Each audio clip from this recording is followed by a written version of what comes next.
ابو حمید الساعدی رضی اللہ عنہ سے روایت ہے، انہوں نے 10 صحابہ رضی اللہ عنہم کی موجودگی میں اعلان کیا کہ میں تم سب سے زیادہ رسول اللہ صلی اللہ علیہ وسلم کی نماز کی کیفیت کا علم رکھتا ہوں۔ صحابہ کرام رضی اللہ عنہم نے کہا، آپ ارشاد فرمائیں۔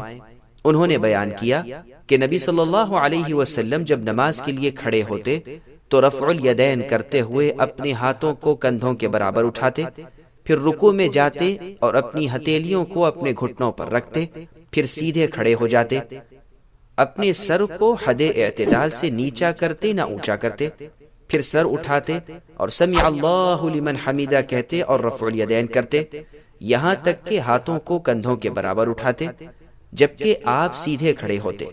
پھر اللہ اکبر کہہ کر سجدہ کرنے کے لیے زمین کی جانب جھکتے، اپنے بازو اپنے پہلوؤں سے دور رکھتے اور پاؤں کی انگلیوں کو قبلہ رو کھولتے، پھر سجدے سے اپنا سر اٹھاتے اور بائیں پاؤں کو پھیر کر اس پر بیٹھ جاتے اور سیدھے بیٹھتے یہاں تک کہ ہر ہڈی اپنی جگہ پر اعتدال کے ساتھ ہو جاتی، پھر دوسرا سجدہ کرتے، پھر اللہ اکبر کہتے اور سجدے سے سر اٹھاتے،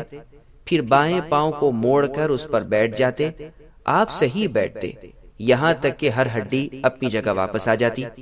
پھر دوسری رکعت کے لیے کھڑے ہوتے اور دوسری رکعت میں بھی پہلی رکعت کی طرح کرتے، پھر جب 2 رکعت سے کھڑے ہوتے یعنی تیسری رکعت کے لیے تو اللہ اکبر کہتے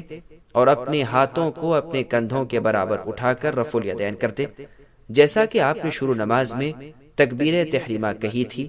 پھر آپ باقی نماز میں اسی طرح کرتے تھے، البتہ جب آپ اس رکعت میں ہوتے جس کے اختتام پر آپ نے سلام پھیرنا ہے تو آپ اپنے بائیں پاؤں کو نیچے سے نکال کر بائیں جانب جھک کر اس پر بیٹھ جاتے، پھر آپ سلام پھیرتے۔ نماز کا یہ طریقہ سن کر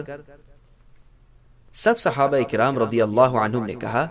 کہ آپ سچے ہیں، رسول اللہ اسی طرح نماز ادا کیا کرتے تھے۔ اس حدیث کو ابو داؤد اور دارمی نے روایت کیا ہے۔ سنن ترمذی اور ابن ماجہ نے اس کی ہم معنی روایت بیان کی ہے،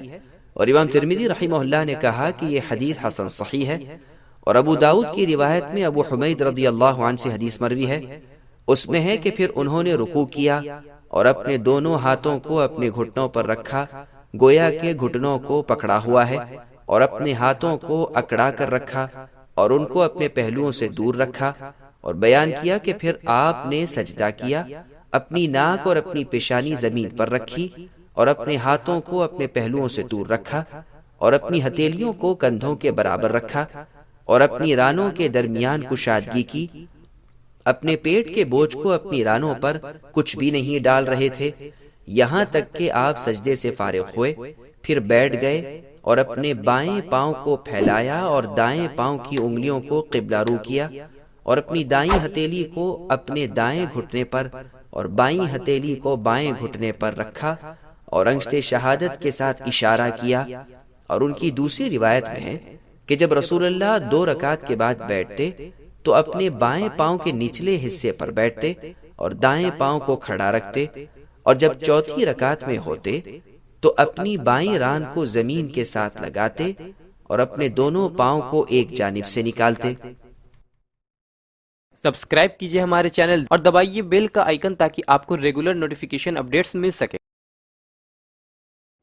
واتقین اللہ